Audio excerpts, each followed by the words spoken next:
పశ్చిమ నియోజకవర్గంలో 44వ డివిజన్లో నేను వైఎస్ఆర్సీపీ కార్పొరేటర్ మైలవరపు రత్నకుమారి అండి. నా భర్త ఈరోజు వైఎస్ఆర్సీపీ జెండాని పగలగొడుతున్నారు, అలాగే మనం పనులు చేసుకున్నటువంటి శిలాపాలకను కూడా పగలగొడుతున్నారని చెప్పడంతో ఆయన ఒక్కడే ఈరోజు 4:30 టైంలో ఫోన్ వస్తే ఆయన ఇక్కడికి వచ్చారు, ప్రశ్నించారు. ఎందుకు పగలగొడుతున్నారని ప్రశ్నించినందుకు ఈరోజు ఒక పథకం ప్రకారమే ఆయన మీద దాడి చేయడం జరిగింది.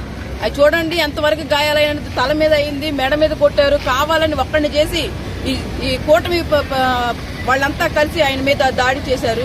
ఈరోజు ఆయనకి ఏదైనా జరిగితే నేను మాత్రం ఇక్కడే కూర్చొని ధర్నా చేస్తాను. ఇంతవరకు నేను ఎక్కువ ఎవరితో కూడా మాట్లాడలేదు. కానీ నా భర్తకు కానీ ఏదైనా జరిగితే నేను ఊరుకునే ప్రసక్తే లేదు. ఇదే సెంటర్లో ఎక్కడే కూర్చొని ఏ దిమ్మ కోసం అయితే వాళ్ళు నా భర్త మీద దాడి చేశారో ఆ దిమ్మ నెక్స్ట్ జనసేన దిమ్మ పెడదామని ప్రయత్నించారు. ఆ దిమ్మ ఎలా పెడతారో నేను కూడా చూస్తాను ఈరోజు. అంతేగాని ప్రశ్నిస్తే చంపేస్తారా మనుషుల్ని? మేము చేసిన తప్పేంటి? వైఎస్ఆర్సీపీ జెండా పట్టుకోవడమేనా? వైఎస్ఆర్సీపీ జెండా పట్టుకున్నంత మాత్రాన్ని మనుషులు చంపేస్తారా? అసలు ప్రభుత్వం వచ్చి ఎన్నాళ్ళు అయింది? 1 సంవత్సరం అయిపోయిందా? 6 నెలలు అయిందా? ఎంతకాలం అయిందండి ప్రభుత్వం వచ్చి? 1 నెల అయింది. నెలలో ఎన్ని ప్రాంతాల్లో ఎంతమంది దాడులకు గురవుతున్నారు? వాళ్ళు రక్తం కళ్ళను చూస్తే గానీ వాళ్ళకి మనశ్శాంతి కలగట్లేదు.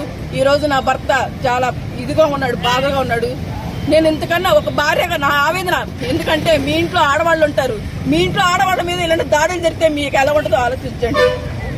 ఒక భార్యగా, ఒక ఆడదానిగా, ఒక ఆడదాని కన్నీరు ఎంతకైనా మీకు దిగదారుస్తుంది. అదోడు గుర్తుంచుకోండి. మీ ఇంట్లో ఉన్నారుగా, మీ పెద్దలు ఉన్నారుగా, చెప్పుకోలేరా? ఇలాంటి దాడులు చేయమని చెప్తున్నారా? ప్రభుత్వం చెప్తుందా ఇలాంటి దాడులు చేయమని? వైఎస్ఆర్సీపీ జెండా పట్టుకుంటే వాళ్ళని కొట్టేయండి, లేదా చంపేయండి, లేదా వాళ్ళ ఇంటి మీదకి దాడులు చేయండి అని చెప్తున్నారా ఎవరైనా? ఏంటండి ఇది? ఏ ప్రభుత్వం అండి? కొంచెం ఆలోచించండి. అధిష్టానాన్ని కూడా మేల్కోనండి, దాడులు ఆపమనండి. చెప్తారు మళ్ళీ మేము దాడులు చేయమంటలేదని చెప్తున్నారు. ఎక్కడ అవుతున్నాయి దాడులు? చూడండి వాళ్ళు నా భర్త ఎలా ఉన్నాడు. ఇది ఒక భార్యగా, ఒక ఆడదానిగా ఆవేదన అండి. అంతే అర్థం చేసుకోండి. నా భర్త ఏనైతే మాత్రం ఎవరిని విడిపించే ప్రసక్తి అయితే లేదు. ఎవరినైనా ఎదుర్కోవడానికి నేను సిద్ధంగా ఉన్నా. పోలీసుకి ఇంటిమేషన్ ఇచ్చామండి, కేసు పెట్టామండి. ఆ టైంలో నేను మాత్రం ఇంట్లో ఉన్నాను. తను ఒక్కడే వచ్చాడు, ఇక్కడికి ఒక్కడే వచ్చాడండి. ఒక్కడే వచ్చి అడిగినందుకు ఆ సుత్తులు కూడా మీరు పోలీసుల వెహికల్లో చూడొచ్చు ఎలాంటి సుత్తులు ఉన్నాయో. ఒక దిమ్మ పగలగొట్టాలంటే ఎలాంటి మన వస్తువు వాడతామో మీరు చూడొచ్చు. దేంతో దాడులు చేస్తారండి? సుత్తండి, సమ్మిట అంటండి. 4:30 ప్రాంతాల్లో ఎవరుంటారండి? ఎవరికి వాళ్ళు పడుకుంటారు.